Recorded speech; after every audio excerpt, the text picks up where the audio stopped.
we're aiming here for fat loss, okay? The scales aren't just showing fat loss, fat gain. It's showing every aspect: water retention, muscle mass, hormones. Why do you need to justify this feeling, but why are you going to jeopardize from going up here to getting on the scales? And quite frankly, is probably quite, I'm quite confident to say that you probably know that scales is going to bring you down here when you see that number not be where you want it to be. Welcome back to The Conversation, where we're breaking barriers, building confidence and changing lives with the Let's Chat Girls podcast. Don't forget to subscribe.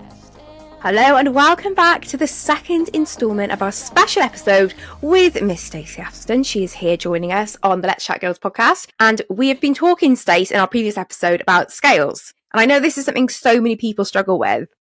Like, so many people commented and reached out. I know when you and Gem did that live where you were kind of talking about your relationship with the scales. Yeah. I still send that to a lot of clients. Do you, Stace? Yeah. It's really important, I think. I know we were worried, weren't we? Because we thought, oh God, this is going to either go one of two ways, because we were quite brutal in there. And, but it's going to hit a nerve because it's such a common thing that we hear. But actually, I think that's really important. If something, me and Rach try and pick our subjects each week on something that's come up a lot that week with our clients, and it normally does hit a nerve. And we were just worried that it might offend people, but actually it went down really well, didn't it? I think it's helped people try and change their mindset. And I think it only offends you because you realise what you're doing isn't the right thing. And like, I remember whenever I was on plan with you, Gem, and I was a chronic daily weigher, but weighed multiple times a day. Yeah. And you were just like, you need to stop. Like now you need to stop. You need to take a glass of water to bed with you, drink it first thing in the morning so you're not going to get on the scales. And I honestly was like, who is this skinny so-and-so trying to tell me what I need to do on my weight loss journey? Like, does she actually even know who she is? That was that ego part of me that was like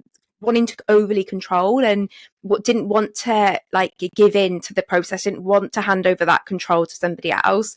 But it was exactly what needed to happen in order for me to get the results. Stace, I know that I'm not alone in that. Lots of people are struggling with the scales. So I have got questions today which are specifically from listeners that have sent questions in relating to the scales, and we want that honest truth. Okay. Come on, Stacey, she's got it in her. We want the I'm the girl to give it to. She's good at this. You know that. We want the honest truth. Strap in, guys. Here we go. So I've got one person here that has wrote in saying, do you find yourself stepping on the scales every day and letting the number dictate your mood? How am I meant to navigate the emotional roller coaster of weighing daily? Equally, how am I meant to cope with the anxiety that it causes if I don't see that number? I know this isn't the right thing to do, but I just can't let go. But I fear it's going to stop me reaching my potential with plan. So for me, I can't get across enough how you cannot control that scales, okay? No matter, you could live like your absolute best week on plan, 100% on your products, 100% on your water, tracked every single calorie. You still can't control what that number says on the scales. So why are you giving it so much importance? You've bossed your job.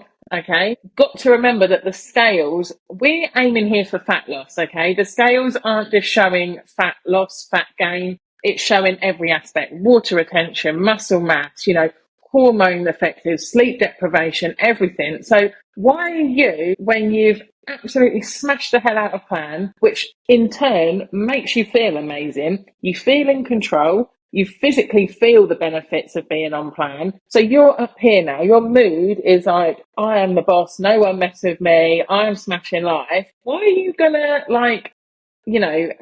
potentially? God, I can't even think of my words now. But why are you gonna jeopardize that feeling? Yeah, I thought that's what you meant. Say. Why are you trying to jeopardize? Why do you need to justify this feeling? But why are you going to jeopardize from going up here to getting on the scales? And quite frankly, is probably quite, I'm quite confident to say that you probably know that scales is going to bring you down here when you see that number not be where you want it to be. Because even if you've lost weight, that little devil on your shoulder is going to say, well, that number that you've lost ain't good enough, because you feel that you have absolutely smashed the hell out of plan. So you deserve in your head probably the biggest loss you've ever had. But realistically, are you ever going to beat week's one's loss when you've lost all that water and everything? Probably not. Like, it's quite uncommon to get that first week loss, 6 weeks down the line or whatever it is. So automatically that number is already not going to be good enough for you. Even if it's amazing £4 loss, that £4 straight away, you've put that in the gutter because you said, well, I lost £8 on my first week and I've given my best possible week. So you're dictating how your mood goes. Before you even stepped on the scales that you're going to bring your mood from up here to down here. So why are you getting on the scales anyway? Just allow your mood to be up here. You're feeling amazing. Just keep going with it. Naturally, the scales will follow. I try and get the majority of my clients to come away from weekly weighing anyway. It's too scary to begin with because people want to have a backup that, yes, it's working. I can see it's working. Those first few weeks are normally quite good with people because obviously the losses are quite consistent. So it's giving people that motivation. If they've never done plan before, they do want to check that what they're doing is working. So fair enough. But eventually I tell people that I don't want you to weigh in every week. Like, there's no need for you to weigh in every week. But what I do want you to do is keep using your clothes and keep telling me how you're feeling and going, right, am I feeling in control? Do I still feel really polished with my discipline? Am I happy? Have I gone to bed today feeling proud of what I've done? And I always talk about the feeling of reflecting before you go to bed, because that's the key time when we all sit and we overthink everything and we stay up all night overanalyzing everything. I know that if I've got into bed, when I get into bed, I know whether I've had a good day or not. I don't need the scales to tell me whether I've had a good day or not. I don't need to weigh before I go to bed, and I don't need to weigh first thing in the morning, because I know you can't cheat yourself. I could cheat you, Gemma, or I could cheat, my clients could cheat me. I can't cheat myself, and I'm going to know whether I'm going to bed with like a feeling of contentness and happiness, and therefore wanting to continue that tomorrow morning, or I know whether actually I was like, things have slipped in today. It's not as bad as it could be, but it's not been great, and that's that slippery slope, because that's then when you next morning you think, oh, well, the week's not been great. So just, that little bit of leftover quadrant that I've given to the kids or whatever. The scales aren't telling you whether you need to have that quadrant. That's all in your head telling you, because you know that the way that your behaviour's been and the control has started to slip a little bit. And I think the biggest thing that people need to realise is it's control is what's going to get you through this. It's not the scales. Like I said to you previously in the last episode, that actually when I've been to previous slimming clubs, what I might have got a good result in their eyes, I know has come from a bad, unhealthy place. It hasn't been because I've been in control. In fact, it's been quite the opposite. And that is, unless you happily can turn around to me and say, I will happily be that person that will go to bed every night and weigh myself before I go to bed, and be that person that will happily get up in the morning and weigh myself. If you can hand on your heart say to me that you're happy to do that and that doesn't bother you, something I always find really striking. If you could look at your children and watch them do that behaviour and say that you would be happy to watch your children be in that cycle of weighing themselves twice a That's day. a good one. Yeah. Are you happy with that? Oh, that's gone right into the heart. Honestly, it's the one thing is, as a mum, that's you're your so worst. right though, because actually is that behaviour, if you saw that behaviour even in like a friend or your kid, would you look at that and be like, that is healthy, normal behaviour? Or would you look at that and be like, I'm worried about you? Like, you're right, it really is. And you made a really good point there, Stacey, as with all your points about the scales, in that it's this warped sense of control.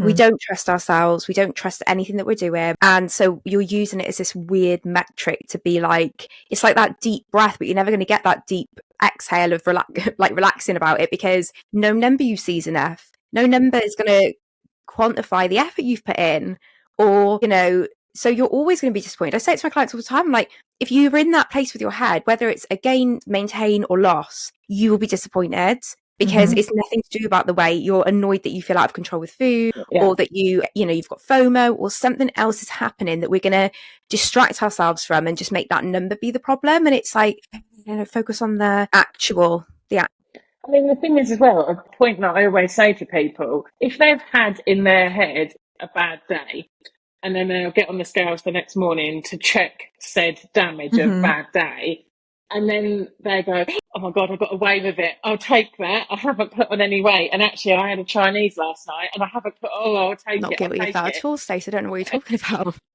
What is it? What are you celebrating here? Like, what, that you've cheated something? Like, what? You still had that Chinese last night. That's still in your body. That still broke away from that, trying to get into a good all you're trying to do is cheat yourself, find a way out. You are not going to win doing that. You're Cheaters just never playing win. games. Like, you're literally playing so many games with yourself. And, if you let any person on this planet affect you mentally the way you do a little glass step on your bathroom floor, you would have them out of your life in no time. Or people would be looking at you going, that's a really unhealthy relationship. Like, they're really mean to you. Like, what they do to you and how they make you feel about yourself is terrible. But still, we hop, skip and jump, have a wee, get naked and step on them every day. Well, we don't anymore. But some people do. Yeah. And I'll say to people all the time as well, like my clients, when they say, whatever week they've had, I say, you could go and tell all the mums on the school run that you've lost 4 pounds this week. They won't know whether you're lying or not. You make up whatever number you want. But actually, what they do see is how those jeans are fitting you. Those jeans ain't lying to nobody.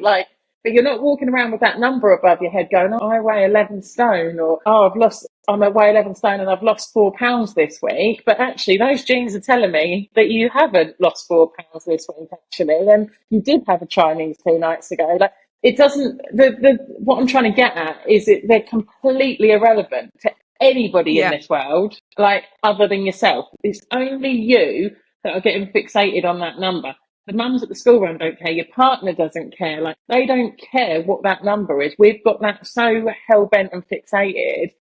We just get completely run away with it, and I'm getting het up about it now, and I get like this all the time on all of my new consultations. Because you've been there though, Stacey, and you've managed to crack that. That's what people want to learn. I feel like all three of us used to be obsessed with the scales. Like, we've all been there, and it's probably one of the hardest things that I've had to change. But I love not weighing myself now. It is the most freeing thing, isn't it, when you can finally get to that point where you don't feel the need to weigh anymore, but it takes a long time. I think I've had a lot of questions weirdly this week about how do you get there?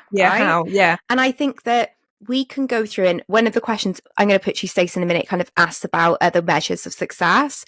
But I think a really important thing to say is, if you are somebody that struggles with the scales, you get through it by it being an uncomfortable process. Like, you don't just stop weighing, or like I kind of mentioned, having a drink before I got on the scales, because who's going to weigh themselves when they've had a drink? We're not mad over here. But it didn't mean it was easy. Like, there would be days I literally felt like I had like ants on my skin. I had that kind of like anxiety over not doing it. You have to sit through it, because it's only when you sit through it you realize the world doesn't end, and you start being able to trust yourself, and the benefits you'll feel very quickly from not weighing, and I mean like within like a week, couple of weeks, are going to far outweigh any discomfort on the onset. Whilst you're listening to this, and you may try some of the things that we recommend, or you might be sitting there going, yeah, but I just can't do that. You can do that. You may not want to, it may not feel comfortable, but you're literally being asked not to step on something with an LED screen that's going to give you a number. Like, you've done harder things. Bet you've done harder things than that. But it's just in that moment, it's going to feel really uncomfortable. But that feeling of being uncomfortable is also the feeling of change. And we love that. We love a little bit of that, because it shows things are changing. Somebody else asked, I hear you when you say not to step on the scales, but how am I meant to track my progress or stay accountable?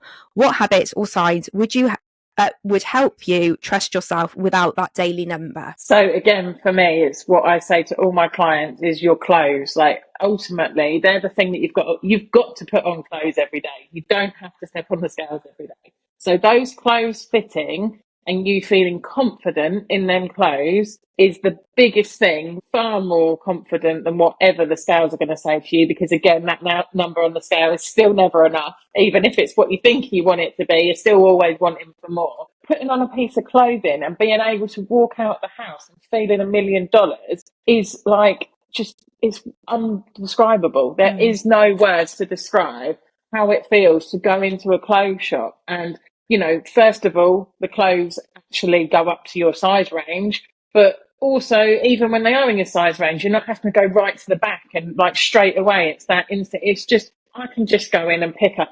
I'm by no means the smallest person in the world, and I've never had any desire to want to be. If I can comfortably get into my size 14s, that for me, I'm happy. I know there's 3, 4, 5 times smaller that I could be. Do I want to be there? No, not really. I've got no desire to want to be, because I'm 3, 4, 5 times smaller than when I had to go to the back of the numbers. Like, for me, this is a feeling of contentment. A lot of clients will come to me at the start of the consultation and they will weigh less than what I weigh now. But what I'm trying to prove to them, that it isn't about what you weigh. It's because I feel happy and content in myself and you don't. And that's what I want to change for you. Like, please don't look at me and go, well, you don't weigh 10 stone, so, you can't give me any advice. I don't care that I don't weigh 10 stone. You weigh 11 stone, but you're crying every day. Like, do you get what I'm trying to say to you? I want you to feel happy. I don't want anybody to have to put their worth on a piece of scale. So if you can put some clothes on, and that doesn't matter whether that's a size 10, a size 14, or a size 22, size 30, whatever clothes size that is, as long as you feel happy in that, then you've won. Like, that is the win of the life. And then, I don't want to go off on a tangent again because I'm so passionate about it. But it is clothes for me. That is, if you want to measure your success, you need to be able to measure it by getting up in the morning, putting your clothes on. And I'm not talking about what size clothes it is. You're measuring it by telling me whether you're happy in that piece of clothing, whether you feel confident today to walk out that door and go and live your life, not hiding away. Because that's it, living your life. It's not being restricted by like, like, I know I share that picture. If you can hear my child in the background, please apologise. No, she's bopping. She's going boop, boop, boop, boop. But she is home for the foreseeable. So she might be an extra guest on the podcast. But as I was saying, I remember going to an event and I had to try and find something to wear. And I put pictures of that black and white spotty dress. And when I tell you that dress creates a visceral reaction to me, I hate it because I just remember feeling so trapped. It was like that dress I wore because it was the only thing that would fit. And like you said, Stacey, it doesn't matter about the size, because I remember getting my first size 18 dress and putting it on and literally messaging Gemma like, oh my God, like it's actually on. Like what the hell? Like I could just buy it and I've just put it on and it just fits. Like it's that feeling. It's feeling that I'm no longer restricted because I'm not able to get things that I feel comfortable in or that I can wear, or that mean that I can just get on with my day. Because if, we've all probably had it where you're getting ready in the morning and the stress and the angst that comes just from trying to pick an outfit to wear. It's like, that's every single day, isn't it? It's you can't get away from that. You got to get dressed. So if you're able to get up now and you can go to your wardrobe, regardless of weight, regardless of size, and you can just put something on and it's not taking up that energy, that is a big win. Stacey, I want to cover one more question on this episode with you, which I think a lot of people perhaps feel, and I think you did speak a little bit about this in the previous episode, but I wonder if you could just go into a little bit more detail on kind of steps that you would take if you were advising this person. So they say, hi there, I've lost 4 stone on plan and I'm nearing my quote unquote goal weight. So I don't know why she's put this in with these little thingies, but quote unquote goal weight. However, I can't help this voice in my head telling me that I should lower it. I set my goal when I didn't actually think I'd have much success with plan. So being here now is already blowing my mind. Do I look at how I'm feeling now and try and fight the urge to go lower? Or do I continue on plan until I get to that lighter goal weight? I feel like so many people could have written that comment because I get so many people and I'm like, right, we're so close now. This is it. Like, let's start to work our way through the steps. And they're like, whoa. I'm like, I've had to think about it. And actually, I want to stay on 1B for a little bit longer because I'm going to get a little bit more off. And I'm like, right, who's told you that? Where's this come from? Because for the last however many weeks, you've been messaging me week in, week out of all these non-scale victories that you've been doing. The clothes that you're wearing, you're going down the slides now at the kids club, all of these things, it's all been positive. Not once have you said to me in this last month of all these things, I think I'm going to go more and I'm going to lower my weight even more. So why all of a sudden now are you're telling me, that what I've done is not good enough? And I think that this comes from that constant disbelief in yourself. It's always not thinking, I've not done enough, imposter syndrome, that isn't you. You haven't achieved that. So keep going because your brain has not caught up with you yet. I would say in that situation, get rid of your scales for starters. I've got clients as well that put their scales in the boot of their car so that, in the morning they're not tempted to weigh. Because you laughed when I did my research. I was like, I have to go up here because I need a break. The thing is, if they're in the loft, you can still go and get them when you're in your jammies. A lot of people don't want to go out in their jammies outside and get To be them. fair, the only benefit was having to go up I'm scared of the loft a little bit. So the idea of having to go up there, I like opened the hatch and just chucked them in. And I was like, right, yeah, they can stay in there for a bit. But I think you're right. Like some people, you need to just physically remove them and not have them there. I've got one of my clients, he doesn't weigh every week. She probably weighs, there's no real set schedule, but like every 3 weeks. And she hasn't got scales in the house. She'll go into Boots in town. And, you get like the little receipt because she's like, I do not want scales in my house. I just don't need that. Like, but every week she still fills a check-in form in.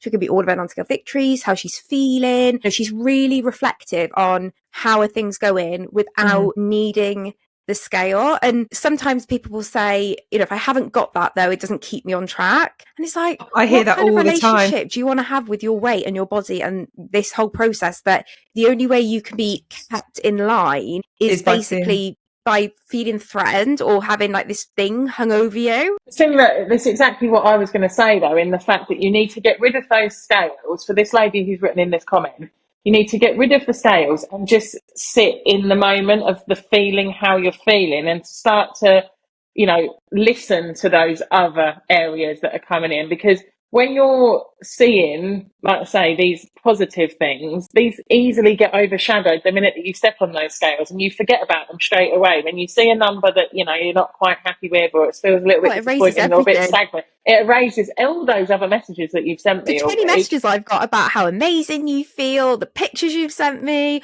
all of that can be changed because an LED number is slightly different. Yeah. But also this isn't to shame you if that's how if you have this relationship. This is like, we're empathizing. We've all been there. That was us. Yeah, we've lived that. We know how much that can be like a literal mental torment, having to do that day in, day out. So please don't, if you've listened to this or the previous episode, don't think that because what we're saying perhaps you think would be a real challenge, or I don't know how I would do that it means that you're unfixable or your relationship with the scales is unfixable. It's not, because I would have thought that same thing. Someone had told me when I started with Jam that I would not weigh every day, or that number wouldn't put all of my worth and everything into it. I would never have believed you.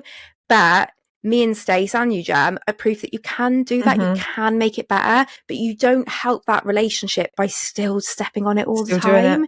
And I don't know about you girls, but if I have clients where they're getting near their goal weight, and like you said, Stacey, they've been telling me all the amazing things that have happened, and then they start saying they want to lower their goal weight or they want to stay on 1B, I get major alarm bells going off in my head, because I'm like, okay, this is where everything's like, you think this is where everything's going to go wrong if I come off plan. As a consultant and seeing firsthand so many times, I'm telling you, if you do not listen to me now and follow what I'm saying and step up, it is all going to go wrong. It's the crucial part of the plan, isn't it? Where people feel. Stacey had step 3 Pittergate. She didn't want to step 3. I had to really, really force that. And I felt like that was the point for you, Stacey. I thought if she doesn't do this now, we're going to be screwed here. Like, she needs to listen to this, and she's going to have a pitter. And you loved it. If she had it, it was fine. I love that. I mean, for anybody that doesn't know the Pittergate situation, it was literally the moment that I needed to step up from step 3.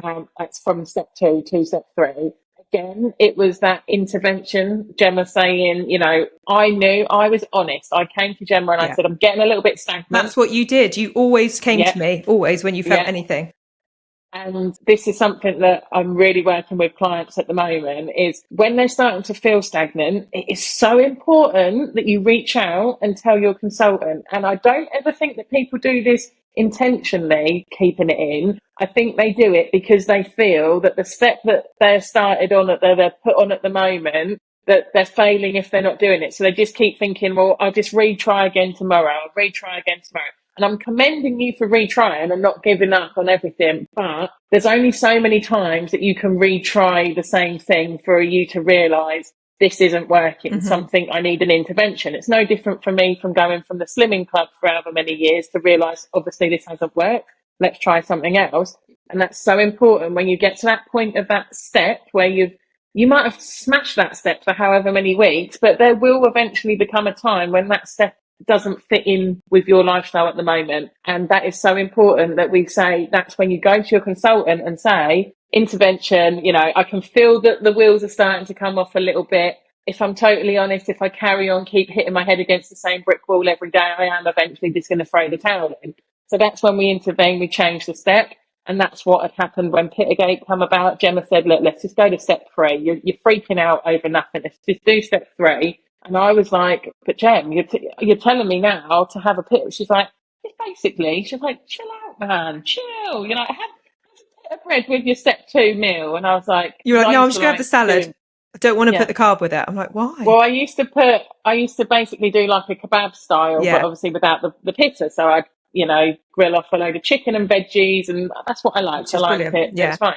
Jim was like, perfect. Stick a pita bread with it tonight. And I was like, whoa, a pita bread. Literally, I freaked so much. I really was freaking out. And again, it took me back to that, I've got to trust this woman. She's led me through 1B. I think I'd lost 6 stone by that point as well. Yeah. So I was like, do you know what? I had done 6 stone in 6 months on steps 1B and 2, and it got to the point of stepping up to step 3. And it was again going back to fighting that me knowing best, because I was like, well, I've lost 6 stone. I obviously know how to diet, and but obviously I didn't. Not anymore. I don't either. And then having that pita bread changed my life. That I think anybody can do step 1B and step 2, really. Like, realistically, you can do that. I That's agree. not the hard part. Step 3, and starting to reintroduce food groups and giving yourself more flexibility around food. You've got to be more in control. If anything, you have to be more disciplined on step 3 than you do on step 1 and step 2. Because you're not responsible with handling food in those steps. Now, this big wide world's opened up again. And, this big wide world is the reason why actually you got here in the first place, because you wasn't in control around food and you couldn't be trusted. But the magic of the plan, it teaches you from scratch. You've completely reset your mind, and that's what's happened on step 1 and step 2. Your portions are now back under control. So when you are having a pita bread, it's just a case of a bloody pita bread. You're not having 3 pita breads topped with a load of garlic mayonnaise and all of the extras that come with it, because you've done the hard work in step 1. You've now just got to apply what you've learned, that discipline, into step 3. And it's like, wow, it's a way of eating that I never knew existed. It's a light bulb, isn't it? I remember you sending me the screenshot of that meal, and I think it was like 400 and something calories. Yeah. And you were like, wow, I feel so satisfied. It was amazing. Like, it feels normal. I could eat like this. Feeling though, when you have that whole it works. And I think that is the underlying message in both the episodes we've done, is that you just need to trust your coach, your consultant. You need to put your trust into them, be honest and open with them. You do not need your mind taking what they're saying and messing with it to only keep you locked in these cycles even longer. And so I hope that everyone listening has found this really helpful. I know they would have, Stacey. You've always got so much to share when it comes to things like this. And I think we will share the live that you and Gem did in the show notes, so people can go and check that out. Again, we'll share everyone's socials so you can go and follow them, and let us know in the comments, is this something you struggle with? I think knowing that you're not alone in these things is so important. So is it something that you are struggling with? How have you got over it? What are your tips to people listening that have got over it? Stacey, I'm going to ask you again, what emoji should we be putting in the comments today? Well, it's got to be bread, surely. From pit of cake. If there's a pitta on there, loaf of bread. Get your bread in the comments. Stacey, thank you so much for joining us. We really, really appreciate it. We've loved having you on, as have all of the listeners. You are just an absolute joy to listen to. So thank you from all of us. Until next time, though, guys, it's going to be goodbye from me. And bye from me. Bye from me. And we'll see you all again really soon.